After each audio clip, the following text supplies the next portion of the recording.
અમારી પ્રાર્થના છે, જીવનમાં કમાવ ન કમાવ બધું ભલે જે હોય તે, પણ જિંદગીમાં બસ બીજા કોઈ રાજી તમારાથી થાય કે ન થાય, તમારા મા બાપ તમારાથી રાજી રહીને એવું જીવન તમારા પરિવારમાં જીવજો. એને તમારી સાથે એને સાથે રહીને એને આનંદ કરાવજો. મા બાપ એની વૃદ્ધાવસ્થામાં તમારી સંપત્તિના ભૂખ્યા નથી, બસ તમારા પ્રેમના ભૂખ્યા છે, તમારી લાગણીના ભૂખ્યા છે.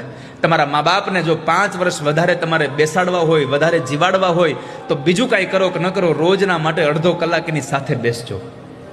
ગમે ત્યાંથી આવો તમે એની સાથે બેસજો. અને સૌથી વધારે મારી પ્રાર્થના છે આપ સૌને કે જ્યારે મા બાપમાંથી એક વ્યક્તિ વિદાય લે અને એકલી વ્યક્તિ વધે ત્યારે પરિવારના તમામને સમય આપજો. કારણ એ કોને કહેવા જશે, એનું કહેવાવાળું પાત્ર એનાથી જુદું થઈ ગયું છે. કોને કહેશે?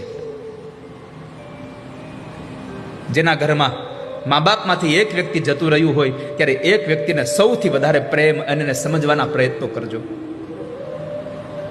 એ કોને કહેવા જશે,